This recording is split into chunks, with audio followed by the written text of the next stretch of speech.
साथियों नमस्कार, स्वागत है आपका आपके अपने चैनल हमारी अपनी हिंदी पर। साथियों आज संधि पर चर्चा होगी। साथियों संधि एक ऐसा प्रकरण है जिसको हम प्रारंभिक कक्षाओं से पढ़ते आ रहे हैं, परीक्षाओं में उनका उत्तर लिखते आ रहे हैं, तो यह निश्चित रूप से बहुत चिर परिचित टॉपिक है। प्रत्येक प्रतियोगी परीक्षा जिसमें हिंदी से संबंधित प्रश्न हैं, संधि अनिवार्य रूप से एक दो प्रश्न उससे रहता है संधि से। तो संधि में जो सबसे महत्वपूर्ण मुझे लगता है वो यह है कि जब आप संधि का प्रश्न देखें, एक निगाह में मतलब आप देखते ही 1 से 2 सेकंड में उस प्रश्न को पहचान जाएं कि यह कौन सी संधि इस शब्द में है। तो आज हम आपको बहुत सहज एवं सरल तरीके से यह बताने वाले हैं कि किस शब्द में कौन सी संधि है, उसको आप कैसे तेजी से पहचान सकें। क्योंकि संधि की परिभाषा उदाहरण हम लोग शुरू से देखते आ रहे हैं, उसको अनेकों बार पढ़ चुके हैं। आज हम थोड़ा सा दूसरे तरीके से पढ़ाएंगे जिससे आपको यह एक बार में देखते ही समझ में आ जाए कि अमुक शब्द में कौन सी संधि है और तुरंत आप उसको सही उत्तर उसका कर सकें। ठीक है, तो चलिए आज की चर्चा शुरू करते हैं। सबसे पहले जानते हैं साथियों कि संधि क्या है। संधि की देखिए यहां हमने परिभाषा लिखी है, दो वर्णों के मेल से उत्पन्न विकार को संधि कहते हैं। यहां सबसे महत्वपूर्ण क्या है? महत्वपूर्ण यह है वर्णों के मेल से उत्पन्न विकार। विकार किसको कहते हैं? विकार का अर्थ साथियों परिवर्तन। जब दो वर्णों के मेल से एक परिवर्तन होकर एक नई रचना होती है, एक नया परिणाम होता है। दो वर्णों के मेल से एक विकार उत्पन्न हो जाता है, एक परिवर्तन उत्पन्न हो जाता है, तो उसको हम कहते हैं संधि। जैसे एक छोटा सा उदाहरण देखते हैं साथियों, एक शब्द लेते हैं हिमालय। ठीक है, अब इसका विच्छेद क्या होगा? हिम धन आलय। ठीक है ना। यहां देखिए कौन कौन से वर्ण मिल रहे हैं? अ धन आ। अब इनके मेल से क्या विकार हो रहा है? इनके मेल से विकार हो रहा है, इन दोनों के मेल से क्या परिणाम आ रहा है? इन दोनों के मिलने से बन रहा है आ, है ना। जैसे आप इस हिम से आप आ को निकाल दीजिए तो क्या हो जाएगा? हिम हो जाएगा ना। तो ये क्या हुआ? हिम आ लय, है ना। यहां जब ये आ माँ में आपके मिल जाता है तो क्या हो जाता है? हिमा, है ना। वर्ण संयोजन इसी को कहते हैं। ये हो गया हिमालय, है ना। तो अ और आ के मेल से क्या विकार हुआ? यह विकार। यही है संधि। ठीक है साथियों, यहां देखिए जो अभी हमने कहा कि आप देखते ही पहचान जाएं, यह बहुत महत्वपूर्ण है कि आप देखें और तुरंत जान जाएं कि कहाँ कौन सी संधि है ना।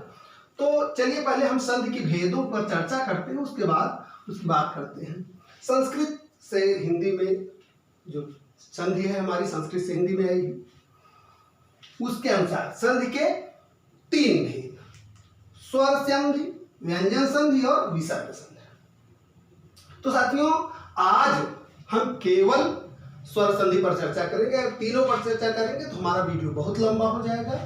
आज स्वर संधि पर विस्तार से चर्चा होगी। विस्तार का अर्थ यह है कि कुछ छूटे ना, और इतना ज्यादा हम एग्जाम्पल से उदाहरण भी नहीं देंगे कि बहुत लंबा वीडियो हो जाए। कोशिश ये होगी कि कुछ छूटे ना, और आज स्वर संधि पर ही चर्चा होगी। तो आइए हम संधि के आपने 3 भेद जान लिए, स्वर संधि, व्यंजन संधि और विसर्ग संधि। तो स्वर संधि पर चर्चा करते हैं। साथियों जब दो स्वर वर्णों के मेल से विकार उत्पन्न होता है, 2 स्वर वर्णों के माध्यम से संधि होती है, तो वहां क्या होता है? स्वर संधि होता है। स्वर संधि के भी साथियों 5 भेद हैं: दीर्घ स्वर संधि, गुण स्वर संधि, वृद्धि स्वर संधि, यण स्वर संधि और अयाद स्वर संधि। तो क्रमशः आइए हम इन पर चर्चा शुरू करते हैं। सबसे पहले दीर्घ स्वर संधि। यहां देखिए सबसे पहले हमने क्या लिखा है? दीर्घ स्वर संधि। बहुत आसान, बहुत सरल है इसको पहचानना। दीर्घ मतलब क्या होता है? बड़ा। दीर्घ मतलब होता है बड़ा। यहां देखिए इसका परिणाम जो है दीर्घ की पहचान आपको बताएं कि देखिए जब संधि होती है क्या होता है, दो शब्द मिलते हैं दो आपस में, जैसे हिम और आले मिला था। तो जब दोनों का मेल होगा तो ट्रिक आपको ये बताते हैं कि उसके आप केंद्र पर निगाह डालिए। केंद्र में अगर जहां दो शब्द मिल रहे हैं और उसके केंद्र में दीर्घ हो जाता है, वहां दीर्घ संधि होगी। जैसे यहाँ देखिए हमने लिख रखे हैं अन्यान्यनाथालय, आशातीत, कृपाचार्य, अभीष्ट, अधीश्वर, फणींद्र, नारीश्वर, भानुदय, लघुर्म, भूत्सव, भूर्ध। देखिए यह इनमें सब में बीच में आप देखेंगे क्या हो रहा है, दीर्घ हो रहा है। अन्यान में, अनाथालय में, फणींद्र में, अधीश्वर में, अभीष्ट में, सब में बीच में क्या हो रहा है, दीर्घ हो रहा है। अर्थात अब देखिए इसमें परिणाम रूप में तीन चीजें आती हैं, आ, ई और उ। आपको उस शब्द के केंद्र में मिलेगा आ, ई, उ, है ना। कैसे, आइए देखते हैं। पहला आप देखिए उदाहरण हम जो लिख रखे हैं अन्यान। यहां साथियों उदाहरण के माध्यम से समझाने का मेरा इतना उद्देश्य है कि आप तेजी से उसको पहचान लें। अन्यान का विच्छेद क्या होगा साथियों, अन्य धन अन्य। यहां देखिए कौन कौन से स्वर वर्णों की संधि हो रही है, अ धन आ बराबर आ, है ना। यहां केंद्र में क्या है, या, अन्यान्य। ये दीर्घ केंद्र में हो गया, ये पहचानना आपके लिए आसान हो गया। इसी तरीके से अब अगला शब्द देखते हैं अनाथालय। अनाथ प्लस आलय। यहां देखिए क्या हो रहा है, आपने ऊपर देख लिया अधन आ जुड़ रहा है, इसमें क्या जुड़ रहा है, अधन आ, है ना, अधन आ, अनाथ, अनाथ धन आलय, अधन आ, इसका दीर्घ क्या हो रहा है, आ हो रहा है। और बीच में आप देख लीजिए क्या है इसकी पहचान, ये दीर्घ हो गया आ। अगला शब्द देखिए आशातीत। आशा प्लस अतीत। यहां देखिए किसका मेल हो रहा है, किसकी संधि हो रही है, आ धन अ, और इसका भी परिणाम क्या हो रहा है, आ रहा है ना। इसी तरीके से देखिए आप कृपाचार्य। कृपाचार्य में आप देखेंगे कृपा धन आचार्य, इसका भी छेद हुआ ना, इसमें किसका मेल हो रहा है, आ प्लस आ बराबर आ, ठीक है ना।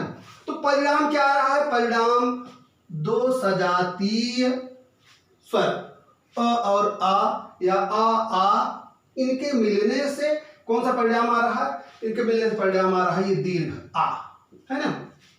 इसी तरीके से साथियों ई का भी है, जब चाहे ई मिले चाहे ई मिले या दोनों ह्रस्व मिले, ई परिणाम क्या आना है, परिणाम उसका दीर्घ ही आना है। जैसे आप देखिए यहाँ उदाहरण जो लिखे हैं हमने, एक एक प्रत्येक संयोग के एक एक उदाहरण हमने लिखे हैं, क्रमशः उनको देखना है। जैसे देखिए आप अभीष्ट, अब ई को हम देखते हैं, अभीष्ट, इसका विच्छेद क्या होगा साथियों, अभि धन इष्ट, है ना। किसका संयोग हो रहा है, ई धन ई, और परिणाम क्या आ रहा है, विकार क्या आ रहा है, ई। यहां देखिए, और केंद्र में क्या है, केंद्र में यही ई की मात्रा है, यही पहचानने का तरीका है कि केंद्र में क्या है, दीर्घ में ई की मात्रा है, ठीक है ना। तो ये अभीष्ट में अब इधर इष्ट, ई और ई मिल के ई बना रहा है। चलिए अगला उदाहरण देखते हैं, अधीश्वर। आदि धन ईश्वर। अब इसमें देखिए क्या हो रहा है, इसमें ई प्लस ई मिल रहा है और इसका भी परिणाम क्या हो रहा है, दीर्घ, यानी ई हो रहा है। अगला शब्द देखिए आप फणींद्र। फड़ी धन इंद्र ना, यहां क्या हो रहा है, यहां ई धन ई, इसका भी परिणाम ई हो रहा है, और इसके केंद्र में भी क्या है, दीर्घ ई हो रहा है, फणींद्र, है ना। इसी तरीके से अगला शब्द क्या है, देखिए आप, नारीश्वर। नारीश्वर में देखिए आप, नारी धन ईश्वर, इसको आप देखिए, यहां किसका संयोग हो रहा है, ई और ई दोनों दीर्घ हैं, जिसके संयोग होने पर यह देखिए क्या हो रहा है, परिणाम ई।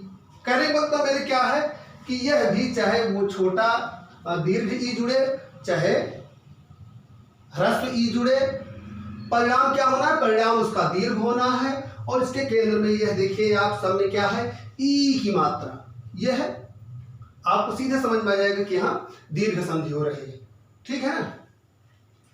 अब इसका आप देखिए, ऊ का भी उदाहरण देख लेते हैं हम लोग तेजी से, ठीक है ना।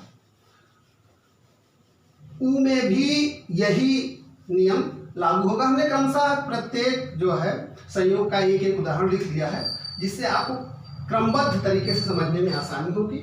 बहुत सरल और सरल तरीके से आप इसको समझना सीख जाएंगे। अब देखिए कि चाहे भाई उ और उ, धन उ और उ, अब इसमें से चाहे जो दो मिलेंगे, परिणाम क्या आना है, परिणाम इसका दीर्घ ही आना है, ठीक है ना। आइए देखते हैं उदाहरणों के माध्यम से। भानुदय लिखा है, देखिए एक शब्द लिखा है भानुदय। भानुदय का विच्छेद क्या होगा, भानु धन उदय, ठीक है ना। यहां किसका संयोग हो रहा है, उ धन उ, और परिणाम क्या आ रहा है, उ। देख रहे हैं ना। अगला शब्द देखिए, लघूर्म।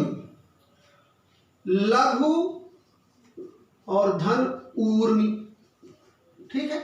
अब यहां किसका संयोग हो रहा है, उ धन उ, और परिणाम उ, ठीक है ना।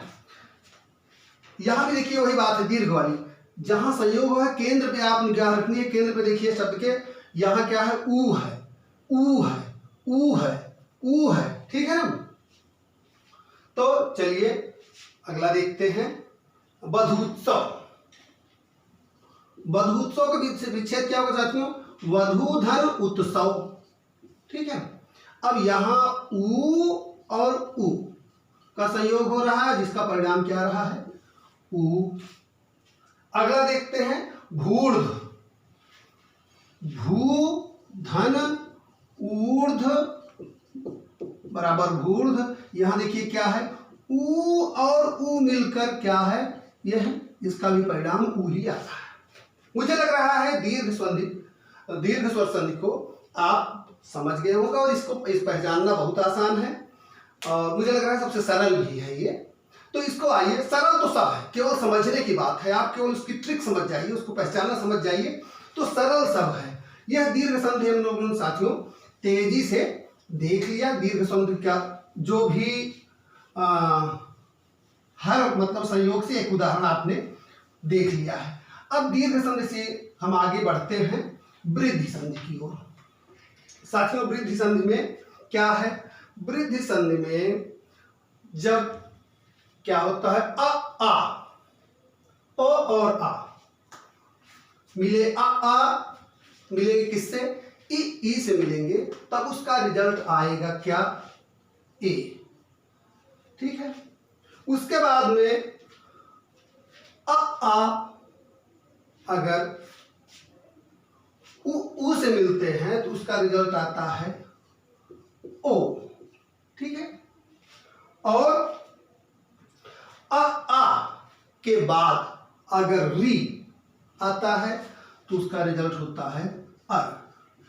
यह तीन चीज आप जान लीजिए, इनको आप पहचान लीजिए, तो आपको क्रमशः समझ में आ जाएगा कि गुण स्वर संधि कहाँ है, आप बहुत तेजी से पहचान जाएंगे। इसका एक ट्रिक और है साथियों, यह कि जहां भी दो शब्दों का संयोग हो रहा है, उसके केंद्र में आप देखिए ऊपर जो है ए की मात्रा या ओ की मात्रा उस केंद्र में है, तो सीधी सी बात है कि वो गुण संधि है।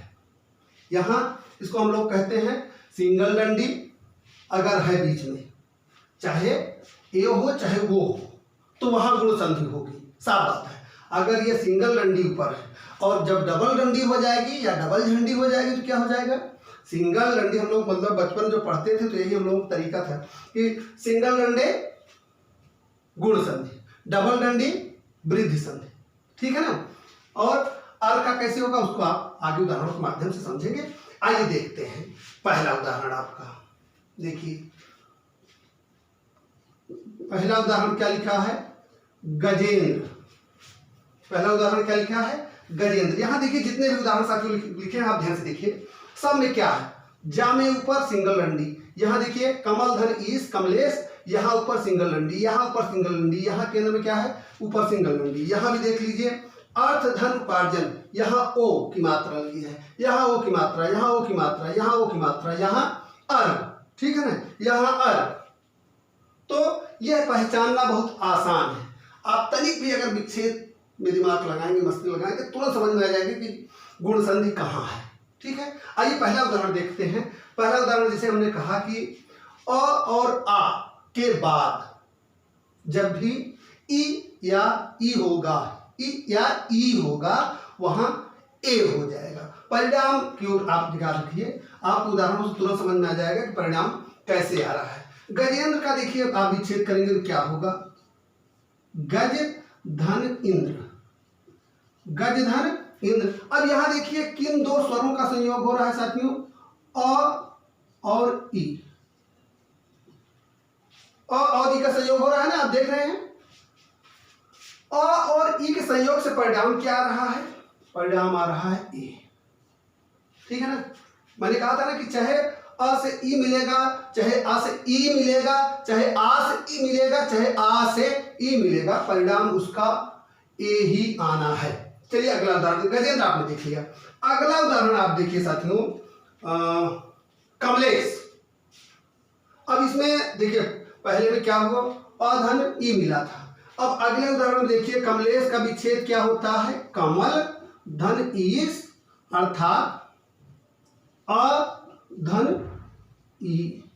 यहां क्या था, ई का संयोग था, अ धन ई का हुआ था, और यहां क्या हो रहा है, अ धन ई, अर्थात इसका भी परिणाम क्या आ रहा है, ए आ रहा है। इसका भी परिणाम क्या आ रहा है, कमलेश का, यहां अ धन ई हो रहा है और इसका भी परिणाम ए आ रहा है। तो चाहे अ धन ई होगा और चाहे आ धन ई होगा, परिणाम उसका ए आएगा। चलिए अगला उदाहरण देखते हैं, यथेष्ट। अब देखिए यथा, यथेष्ट का क्या विच्छेद होगा, यथा धन इष्ट, यानी आ धन ई, और परिणाम क्या आया है, इसका भी परिणाम ए आया है। आ धन ई का भी परिणाम ए होगा।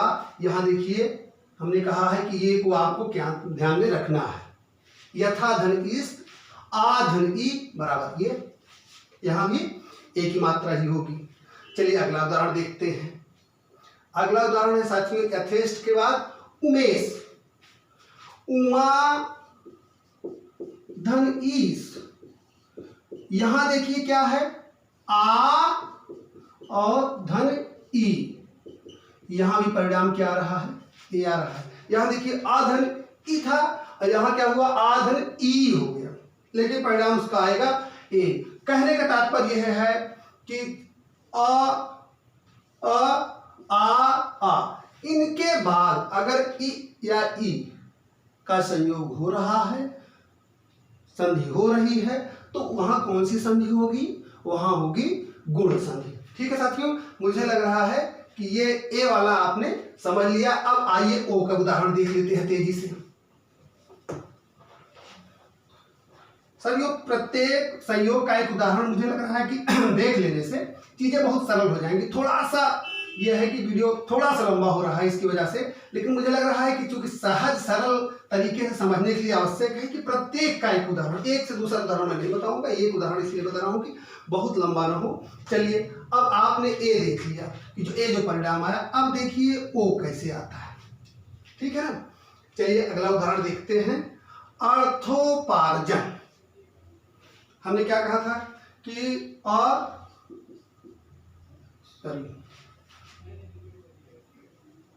और आ के बाद उ और उ का संयोग होगा तो क्या होगा परिणाम? परिणाम उसका प्रत्येक दशा में साथियों ओ ही होगा। जैसे अभी देखिए एक उदाहरण आपने देखा अर्थोपार्जन। अर्थोपार्जन के विच्छेद क्या होगा? अर्थ धन उपार्जन। अब यहां देखिए किन दो स्वरों का संयोग हो रहा है? अ प्लस उ। इसका परिणाम क्या हो रहा है? ओ। यहां देखिए अ और उ का की संधि हुई, परिणाम क्या आया? परिणाम आया ओ। और इसकी पहचान हमने बताया था कि बीच में देखिए ओ की मात्रा हो गई तो यहां गुण संधि है। अगला उदाहरण देख लीजिए आप। अर्थोपार्जन के बाद अगला उदाहरण जलोर्मी। जल धन ऊर्मी। अब यहां देखिए किसका किन दो स्वरों का संयोग हो रहा है? अ धन उ। अधन उ का संयोग हो रहा है लेकिन परिणाम इसका भी ओ है। हमने कहा ना कि परिणाम ओ ही आएगा, इसका चाहे जिस स्तर पर संयोग हो। अगला देखिए गंगोदक। गंगा धन उदक। गंगा धन उदक। अब यहां देखिए यहां संयोग हो रहा है आ धन उ और परिणाम क्या है? ओ। आ धन उ परिणाम ओ। ठीक है, चलिए अगला देखते हैं गंगोर्मी। यहां भी देखिए गंगा धन ऊर्मी। यहां देखिए आ धन उ का संयोग हो रहा है और परिणाम इसका भी ओ हो रहा है। गंगा धन ऊर्मी, आ धन उ और ओ। ठीक है ना? तो कहने का मतलब चाहे अ से उ मिले, चाहे अ से उ मिले, चाहे आ से उ मिले और चाहे आ से उ मिले, परिणाम इसका वो होगा। और जहां इस तरह का संयोग होगा वहां आप देख लीजिए केंद्र में आप निगाह डालेंगे, ओ की मात्रा होगी, आपको एक निगाह में समझ में आ जाएगा, तुरंत देखते ही एक सेकंड में समझ में आ जाएगा कि यहां गुण संधि है। कौन सी संधि है? गुण संधि है। ठीक है, चलिए अब आगे अर्क देखते हैं कि अर्क कैसे होता है। यह तीन चीज आप जान लीजिए, ए की मात्रा, ओ की मात्रा और अर का हो जाना। अर्क कैसे होता है साथियों? अ और आ के बाद अगर री आता है तो उसका अर हो जाता है। चलिए उदाहरण से हम देखते हैं जिससे समझना बहुत आसान हो जाए। इसलिए मैंने कहा कि परिभाषाएं रटाना, परिभाषाएं याद कराना मीन्स आपको समझ में संभव आ जाए लेकिन बहुत स्पष्ट नहीं होता। उदाहरणों के माध्यम से व्याख्या करने से बहुत सरल हो जाता है और पहचानना आसान हो जाता है। चलिए हम आपको इसका अगला उदाहरण देखते हैं हम लोग। देवर्ष। देवर्ष, देवर्ष का विच्छेद क्या होगा साथियों? देव प्लस ऋषि, है ना। अब क्या होगा इसमें? आप इसमें क्या संयोग हो रहा है? अ प्लस री का संयोग हो रहा है ना। आ प्लस री का संयोग हो रहा है जिसके परिणाम स्वरूप क्या हो रहा है? ये अर हो जा रहा है। और यह देवर्ष जो है आप देखिए ये है, इस पर रेप के रूप में अर लग जा रहा है देवर्ष, है ना। इस पर क्या हुआ रहा? रेप होके ऊपर चला गया। ठीक है, समझ में आया? अगला देखते हैं उदाहरण। ये तो क्या हुआ? अधन री का संयोग। अब अगला उदाहरण देखिए आधन। आधन री का संयोग आपने देखा देवर्षि में। अब आधन ई का संयोग देखिए महर्ष। महर्ष का विच्छेद क्या होता है? महाधन ऋषि। अब यहां देखिए किसका संयोग हो रहा है? आधन री का संयोग हो रहा है और यह भी अर हो रहा है। ये क्या इसका परिणाम आ रहा है? महर्षि का। इसमें मह के बाद अर जो है ये रारेप हो जा रहा है और अंत में शाह आपका बना हुआ है। ठीक है ना, तो यह भी स्पष्ट हो गया। आधन री बराबर अर होता है और अधन री बराबर भी अर होगा। देवर्ष के उदाहरण में आपने देख लिया। जहां भी महर्षि, देवर्षि, इस तरह का आपको उदाहरण मिले, साफ आप समझ लीजिए कि यहाँ गुण संधि है। ठीक है साथियों, इस तरह का प्रश्न कभी पूछा जाए, महर्षि, देवर्षि, इस तरह का कोई प्रश्न, तो सीधी सी बात है कि वहाँ गुण संधि है। ठीक है, चलिए अब गुण संधि को भी हमने तेजी से देख लिया। अब आइए अगले संधि की ओर बढ़ते हैं। पहले मैंने बताया था कि सिंगल डंडी या सिंगल झंडी क्या है, गुण संधि है। डबल झंडी या डबल डंडी क्या है, वृद्धि संधि है। उदाहरणों में आप देखिए क्या है, इनमें सब में क्या था, एक एक डंडी लगी है। और वृद्धि स्वर संधि में क्या है, वृद्धि में आपको डबल डंडी की जरूरत पड़ रही है, थोड़ा सा आगे बढ़ गया है, यूं कहें थोड़ा सा वृद्ध हो गया है, इसलिए उसकी वृद्धि होने के कारण उसमें डबल डंडी केंद्र में देखिए एकाएक, टिकाएक, जब दो शब्द जुड़ रहे हैं, जहां जुड़ रहे हैं उनके केंद्र में निगाह डालेंगे, एक निगाह में आपको समझ में आ जाएगा कि कौन सी संधि है। यहां देखिए सब में क्या है, एकाएक, टिकैत, वसुधैव, महेश्वरी, बिंबौष्ठ, परमोदार्य, महोज, सब में क्या है, यहाँ पर अय की मात्राएं हैं। और यहाँ नीचे की लाइन में देखिए औ की मात्राएं हैं, सब में ऊपर क्या है, डबल डंडी है, केंद्र में निगाह डालेंगे आपको तुरंत समझ में आ जाएगा कि हाँ वृद्धि संधि है। आइए उदाहरण से तेजी से इसको भी देख लेते हैं। साथियों यहाँ परिणाम क्या होता है, यहाँ परिणाम हमने बताया था कि संधि का परिणाम जब स्वर मिलते हैं तो अय और औ होता है। ठीक है, अब अय और औ कैसे होता है, जब अ और आ के बाद ए और अय होता है तो इसका परिणाम होता है, चाहे आ से ए मिले और चाहे आ से अय मिले, चाहे आ से ए मिले, चाहे आ से ए मिले, इसका परिणाम होता है अय। आइए कैसे होता है, इनको उदाहरणों से हम लोग देखते हैं। एकैक, एकैक का विच्छेद क्या होगा, एक धन एक। अब देखिए इसमें क्या मिल रहा है, इसमें मिल रहा है अ प्लस ए, परिणाम क्या आया, परिणाम आया अय, है अ और ए मिलके क्या बना, अय। ठीक है, यहाँ अ और ए दो स्वरों का संयोग हुआ। अगला उदाहरण आप देखेंगे, टिकैत, टिक धन ऐत, यहाँ किसका संयोग हो रहा है, अधन अय का संयोग हो रहा है, लेकिन इसका भी परिणाम क्या होगा, अय होगा। ठीक है, चलिए अगला देखते हैं, वसुधैव, वसुधा धन एव, वसुधा धन एव, वसुधैव। ठीक है ना, अब इसमें किसका संयोग हो रहा है, इसमें संयोग देखिए कौन से स्वर जुड़ रहे हैं, अधन ए, जिसका परिणाम क्या हो रहा है, अय। वसुधैव, वसुधा धन अयो, आधन ए अय, इसका भी परिणाम हो रहा है। अगला उदाहरण देखिए आप, महेश्वरी, महा धन ऐश्वर्य, और इसका परिणाम क्या रहा है, इसका परिणाम आ रहा है, देखिए आ दो स्वरों का संयोग हो रहा है, आ धन अय, और इसका परिणाम क्या रहा है, इसका परिणाम भी आ रहा है अय। तो आपने देखा चाहे आ में ए जुड़ा हो चाहे अय जुड़ा हो, आ में चाहे ए जुड़ा हो चाहे अय जुड़ा हो, उसका परिणाम आता है अय। और क्या होता है, वहां पर होती है आपकी वृद्धि स्वर संधि।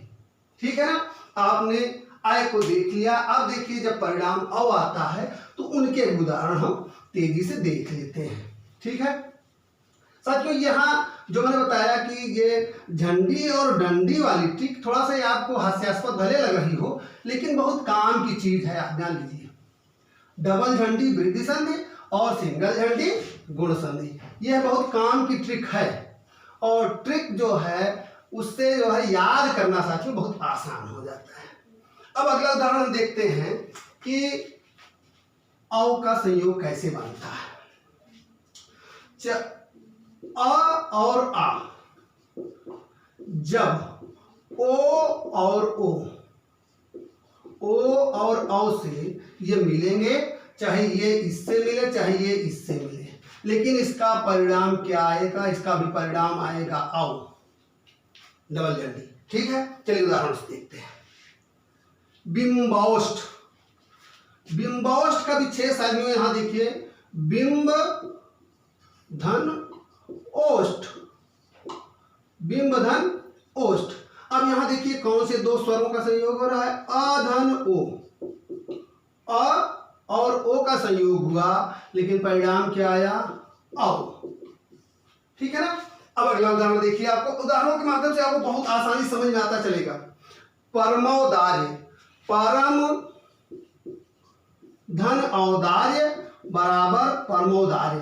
अब परमौदार्य में देखिए जब इसका विच्छेद कर रहे हैं तो कौन से दो स्वर मिल रहे हैं, अ और औ, लेकिन इसका भी परिणाम क्या रहा, इसका भी परिणाम आ रहा है औ।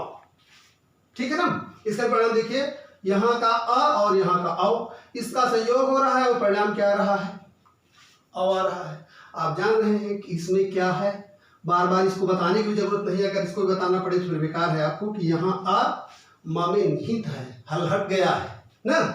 चलिए परमोदार्य आपने देख लिया। अब महोज देखते हैं। महोज, महाधन ओज, महाधन ओज। यहां देखिए महोज हो जाएगा आधन ओ, आधन ओ, महाधन ओज बराबर महोज, आ धन ओ का संयोग हो रहा है और परिणाम क्या आ रहा है, औ। ठीक है। चलिए अगला उदाहरण देखते हैं। महौषध, महाधन औषध। यहां देखिए आ के साथ किसका योग हो रहा है, औ का योग हो रहा है और इसका भी परिणाम औ आ रहा है। ठीक है ना। तो यहां आपने देख लिया कि चाहे अ में ओ जुड़ा हो, चाहे औ जुड़ा हो, और चाहे आ में ओ जुड़ा हो या औ जुड़ा हो, लेकिन उसका परिणाम औ ही आएगा। वृद्धि संध को पहचानना बहुत आसान है। आप इसके केंद्रीय वर्ण पर निगाह डालेंगे, जहां योग हो रहा है दो शब्दों का, वहां देखेंगे कि ऊपर क्या होगी, सब में डबल झंडी होगी, आए और औ, यही दो की मात्रा होगी। साधारण बात है, यहाँ का कोई खेल नहीं है। ठीक है। तो आपने अभी क्या देखा, अभी आपने देख लिया दीर्घ स्वर संधि, गुण स्वर संधि और वृद्धि स्वर संधि। ठीक है। अब आइए हम यण और अयादि संधि देखते हैं। साथियों यण और अयादि संधि दोनों जो हैं प्रायः लगती हैं कि देखने में कि यण अयादि संधि आते ही लगता है कि अरे कठिन है, लेकिन सही चीज ये है कि यण और अयादि दोनों संधि ऐसी हैं जो अगर आप समझ गए तो सबसे सरल आपको यही लगेगी। बहुत मतलब आपसे बहुत छोटे नियम हैं, बहुत छोटे सूत्र हैं, बस आप इनको केवल समझ लीजिए तो बहुत आसान आपको लगेंगे और आपका पूरा स्वर संधि का कॉन्सेप्ट जो पांचों का वो क्लियर हो जाएगा। यहां देखिए यण स्वर संधि की परिभाषा क्या है। जब इ या ई से कोई भी भिन्न स्वर मिलता है, ई या ई से कोई भिन्न स्वर मिले तो वो किसमें क्या परिवर्तित हो जाता है, या में परिवर्तित हो जाता है। उ और ऊ से कोई भिन्न स्वर मिलता है तो वा में परिवर्तित हो जाता है, और री से कोई भिन्न स्वर मिलता है तो वो रा में परिवर्तित हो जाता है। बहुत आसान है, इसको आप एक एग्जांपल से देख लेंगे तो बिल्कुल एकदम इजीली समझ जाएंगे। आइए देखते हैं पहला उदाहरण। प्रत्येक लिखा है, यहाँ देखिए हमने उदाहरण को लिख रखा है इसलिए कि जिससे आपको क्रमशः समझने में आसानी हो। प्रत्येक पहला उदाहरण देखते हैं। प्रत्येक का विच्छेद क्या होता है साथियों, प्रतिधन एक। अब यहां देखिए पहला नियम लागू हो रहा है ना, ई धन ए, ई धन ए। अब इसका क्या हो जा रहा है, ई जो है आपका परिवर्तित होकर या हो जा रहा है, और अगला जो स्वर है, अगला जो स्वर है वो उस पर क्या हो जाता है, उससे जुड़ के उसमें उसकी मात्रा जुड़ जाती है ए, और ये ए हो जाता है। यहाँ ई क्या हो गया, ई का या हो गया, यहाँ भिन्न स्वर है ई से, ई का या हो गया, और ए चूंकि यहाँ जो पहले से है वो क्या हुआ, इसमें जुड़ के या प्लस ए आपका हो गया ए। ठीक है ना। जो भी स्वर इसके बाद होगा उसकी मात्रा उस या में लग जाएगी, चाहे ई हो, चाहे ए हो, चाहे जो भी स्वर इसके बाद होगा। जैसे आपने देखा कि ई का तो या हो गया, ए जो इसके बाद स्वर था वो क्या हुआ, वही उस पर उसका इसमें जुड़ गया, और या का क्या हो गया, ए जुड़ने के बाद ए हो गया। आप एक बार पुनः साफ देख लें, या ये ई का या हुआ और यहाँ ए पहले से है, और या इसमें ए में जुड़ गया तो क्या हो गया, ए हो गया, और या का प्रत्येक हो गया। ठीक है, चलिए अगला उदाहरण देखते हैं। अगला उदाहरण साथियों, उदाहरणों से प्रतिधन एक आपने देखा, इसमें क्या जुड़ा, ई प्लस भिन्न स्वर ए, और उसका क्या हो गया, ई का या हो गया और ए की मात्रा लग गई। ठीक है, अगला उदाहरण देखते हैं, देव्यागमन। यह उदाहरण है देव्यागमन, देवी धन आगमन। अब देवी धन आगमन में देखिए क्या हो रहा है, किसका संयोग हो रहा है, ई और आ। तो जब इसका संयोग हो रहा है तो ई का क्या हो जा रहा है, ई का आपका या हो जा रहा है, और या में आपका आ जुड़ जा रहा है, क्या हो जा रहा है, या हो जा रहा है। ठीक, बहुत सरल तरीका, बहुत आसान है यर्सन, इसको आप देख लीजिए। ई का क्या हो गया, या हो गया, और आ जो भिन्न स्वर था वो उसमें जब जुड़ गया तो या क्या हो गया, ये क्या हो गया, या हो गया, या में आ की मात्रा जुड़ गई, या हो गया। ठीक है ना, देव्यागमन। यह जान लीजिए कि जो भी या के बाद जो भी, जब आपका ई या में परिवर्तित होता है, उसके बाद जो भी स्वर होता है वो उसकी मात्रा उसमें जुड़ जाती है। ठीक है ना, तो चलिए अगला उदाहरण देखते हैं। यह आपने इसका पहला रूल देख लिया, ई प्लस ई और भिन्न स्वर, तो इसका या होना आपने देख लिया। अब देखिए वाह कैसे होता है, अगला उदाहरण देखते हैं। अनुवय, अनु धन आय। ठीक है ना, यहां देखिए आप क्या हो रहा है, उ धन आ, इसका परिणाम क्या हो रहा है, वाह। उ धन आ बराबर वाह, इसका परिणाम हो रहा है। उ का क्या हो गया साथियों, उ का हो गया आपका वाह, है ना, उ क्या हो गया, वाह हो गया आपका, उ वाह हो गया। तो उसके बाद में आपका आ जब जुड़ा तो ये क्या हो गया, वाह हो गया, है ना। यहाँ देखिए इसमें हल लगा था, जिसे इसमें अ जुड़ा ये क्या हो गया, वाह हो गया, और इसका परिणाम क्या हो गया, अनुधन आय का अनुवय। है ना सर, बहुत सरल है, बस केवल ध्यान से देखने की जरूरत है। जैसा मैंने कहा, जैसे उ का वाह तो हुआ, भिन्न स्वर सामने था, लेकिन यहाँ ध्यान रखना है कि यहाँ जो भिन्न स्वर है ये इससे जुड़कर ये इसी में जुड़ जाता है, वाह में आ जुड़ा और ये वाह हो गया। ठीक है ना, चलिए अगला उदाहरण देखते हैं। अगला उदाहरण है साथियों बद्धागमन। यहां आपने क्या देखा, उ और भिन्न स्वर, उसका परिणाम आपने देख लिया कैसे होता है सही।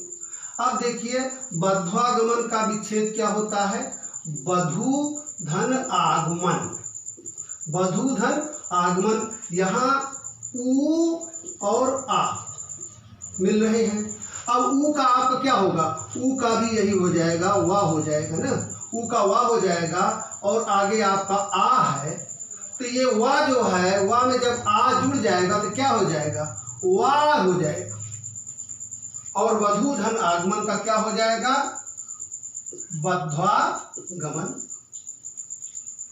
है ना आसान। चलिए अगला उदाहरण देखते हैं। आपने यह रूल भी देख लिया कि उ और उ के बाद जब भिन्न स्वर आता है, जैसे मैंने कहा था साथियों कि एक एक उदाहरण समझाएंगे, जैसे वीडियो थोड़ा लंबा हो रहा है लेकिन समझना जरूरी है, एक भी हम सोच रहे हैं कि स्टेप छूटे। अब आइए देखते हैं अगला उदाहरण, री प्लस भिन्न स्वर। यहाँ क्या लिखा है उदाहरण, मात्रानंद। ठीक है ना, मात्रानंद का विच्छेद क्या होगा, मातृ प्लस आनंद। किन दो स्वरों का योग हो रहा है, री धन आ, है ना। अब अब री का हमने जैसा कहा था, यहाँ रूल क्या है, री धन भिन्न स्वर, तो री का क्या हो जाता है, रा हो जाता है। री का क्या हो जाएगा, रा हो जाएगा। अब यहाँ देखिए ये रा हो गया और इसमें आपका आ जुड़ गया तो क्या हो जाएगा, रा हो जाएगा। और मातृ प्लस आनंद के क्या हो जाएगा, संधि मात्रानंद। ठीक है ना, रा धन आ जुड़ गया, हो गया रा, ये हो गया मात्रानंद, मातृ धन आनंद मात्रानंद। यहाँ आपने यण स्वर संधि को समझ लिया। मुझे लग रहा है कि इसमें कोई कंफ्यूजन नहीं होना चाहिए। अब आइए हम बढ़ते हैं अयादि संधि की ओर। यण स्वर संधि बहुत सरल है, केवल थोड़ा सा आप ध्यान से देख के पहचानना सीख लीजिए। ठीक है ना। अब अयादि स्वर संधि में देखिए साथियों, अयादि स्वर संधि का भी नियम आप समझ लेंगे तो बहुत आसान हो जाएगा समझना इसको।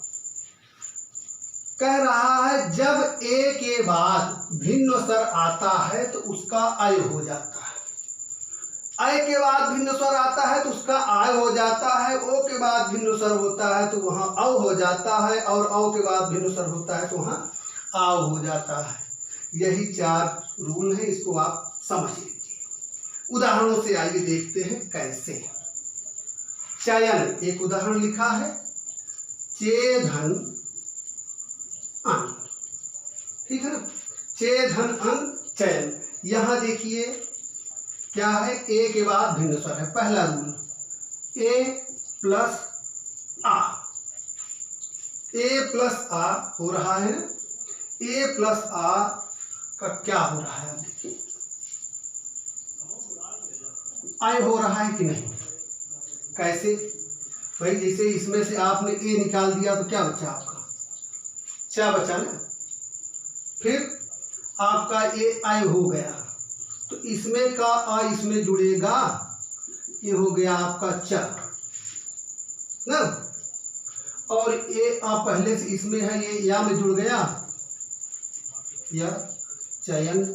इसको आप चाहे तो ऐसे देखें, च धन आ धन या धन आ धन ना, ये हो गया आपका चयन। अलग लगा देखिए, बहुत आपको सरल तरीके से समझ में आ जाएगा, है ना।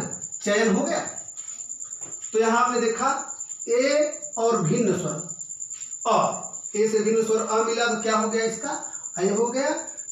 चे प्लस अन, इसका संधि क्या हो गया, चयन। ठीक है, पहला रूल आपने देख लिया, मुझे लग रहा है कि समझ में आ गया होगा। ये बहुत आसान तरीका और बहुत आसान ट्रिक है। उदाहरणों की व्याख्या के माध्यम से मैं इसीलिए आपको पढ़ा रहा हूं, जिससे आपको बहुत सरल तरीके से और आसानी से समझ में आ जाए। ठीक है साथियों, आइए अगला उदाहरण देखते हैं, गायक। अगला उदाहरण क्या है, गायक। गायक का विच्छेद साथियों क्या होता है, गय प्लस अक। गायक का विच्छेद क्या हो गया आपका, गय प्लस अक, है ना। इसमें देखिए क्या जुड़ रहा है, इस आप दूसरा रूल देखिए, ए प्लस भिन्न स्वर को आपने देख लिया, अय हो गया, अय प्लस भिन्न स्वर गए, अय प्लस भिन्न स्वर आ, तो इसका क्या हो जाएगा, आय। अय प्लस भिन्न स्वर क्या हो जाएगा, आय। यहां देखिए कैसे, अय प्लस आय बराबर आय। यहां देखिए गा से हमने आय जब निकाल दिया तो बचा गए, ग, और आपका हो गया आय प्लस अक, है ना। ठीक, तो ग प्लस आ प्लस य प्लस अ प्लस का, यहां देखिए एकदम तोड़ दिया हमने, ग प्लस आ गा, य का, गायक हो गया ना। यहां समझना क्या है, अय और अ या अय से भिन्न कोई भी स्वर, अय से भिन्न कोई भी स्वर आगे जुड़ रहा है तो उसका परिणाम क्या होगा, आय। अब जैसे यहां ये गायक है, ये गायिका भी हो सकता है, यहां आ की जगह ई भी हो सकता है, लेकिन होगा क्या, आय ही होगा, आयिका, गायिका, गायक। ठीक है ना। चलिए अगला उदाहरण देखते हैं। बहुत चूंकि वीडियो लंबा होता जा रहा है लेकिन कोई भी स्टेप छूटना नहीं है, इसलिए हम सोच रहे हैं कि इसको थोड़ा तेज चला जाए। ठीक है साथियों, अगला उदाहरण देखते हैं। अगला उदाहरण देखिए पवन। अब इसमें तीसरे स्टेप पे आ जाएंगे, है ना। पवन का विच्छेद क्या होता है? पो प्लस अन। पो प्लस अन। यहां देखिए क्या है, ओ और भिन्न स्वर मिल रहा है, ओ और भिन्न स्वर आ। इसका परिणाम क्या रहा है? इसका परिणाम आएगा अव। अव आ रहा है ना, देखिए आप पा धन ओ, सॉरी पा धन अव धन अन, है ना। यहां क्या होगा? प धन आ हो गया आपका प, वा धन आ आपका हो गया वा, और ना ऑलरेडी है ये आपका पवन संयोग बन गया ना। फिर से आप देखिए प प्लस अव जो है आपका संयोग हुआ है प्लस अन, है ना। पा वा ना, पवन का में पो धन अन बराबर ये आपका हो गया पवन। ओ प्लस भिन्न स्वर, कहने को तो सिर्फ इतना ही है कि जब भी ओ के बाद कोई भी भिन्न स्वर होगा तो क्या हो जाएगा? अव हो जाएगा। ठीक है, चलिए अगला उदाहरण देखते हैं। एक एक उदाहरण को इतना तोड़कर समझाने का एकमात्र उद्देश्य है कि जब आप उदाहरणों के माध्यम से परिभाषाएं रट लेते हैं कई बार, और उदाहरण जब आते हैं तो हम कंफ्यूज हो जाते हैं, भ्रम की स्थिति हो जाती है कि यण संधि है या अयादि संधि है, वृद्धि संधि है या गुण संधि है। जब उदाहरणों के माध्यम से हम इनको तोड़ के समझाने का एकमात्र उद्देश्य है कि आप इनको बहुत आसानी से इनका कॉन्सेप्ट दिमाग में बैठा लीजिए। यहाँ अगला उदाहरण देखिए, धावक। धावक का विच्छेद साथियों होगा धाव धन तक। ठीक है, अब यह आपने इसको देख लिया, ए धन भिन्न स्वर, अय धन भिन्न स्वर, ओ धन भिन्न स्वर का उदाहरण देख लिया। अब आइए अव धन भिन्न स्वर। अव धन भिन्न स्वर का क्या हो जाता है? आव हो जाता है। यहां देखिए धव में से आप देखिए किसका संधि हो रहा है? अव प्लस आ। अव प्लस आ का परिणाम क्या रहा है? आव आ रहा है ना। आपने इसमें से अव जब अलग किया क्या हो गया? ये बचा धव। धा में आप ये आव और प्लस अक, इनको आप जोड़िए, क्या हो गया? धा धन आ, ये हो गया धा, है ना। वा धन आ वा, और ये का धाव हो गया ना। अव धन आ बराबर आव, अव धन आ बराबर आव। यहां ध्यान देने की जरूरत है कि यहां ये हमेशा हलंत रहेगा। ठीक है, अव के बाद यहां एक चीज आप समझिए कि ये कह रहा है भिन्न स्वर। वह भिन्न स्वर कोई भी हो सकता है लेकिन उसका परिणाम आव ही आएगा। ठीक है, तो साथियों आज हमने, चूंकि संधि एक बड़ा प्रकरण है, स्वर व्यंजन विसर्ग तीनों पढ़ाएंगे तो बहुत लंबा हो जाएगा। मैंने पहले ही कहा था कि चूंकि बहुत बड़ा वीडियो है इसलिए आज केवल स्वर संधि की बात होगी। कोशिश यह थी कि प्रत्येक स्टेप, जो संयोग के स्टेप होते हैं, किन स्वर ध्वनियों के, किन स्वरों के, दो स्वरों के संयोग से क्या परिणाम आएगा, एक एक उदाहरण प्रत्येक का लेकर मैंने आने की कोशिश की। उम्मीद करता हूँ कि ये आपको समझ में आया होगा, अच्छा लगा होगा। तो फिलहाल आज के लिए इतना ही। अगले वीडियो में हम व्यंजन संधि को विस्तार में लेकर आपसे मिलते हैं। तब तक के लिए फिलहाल धन्यवाद।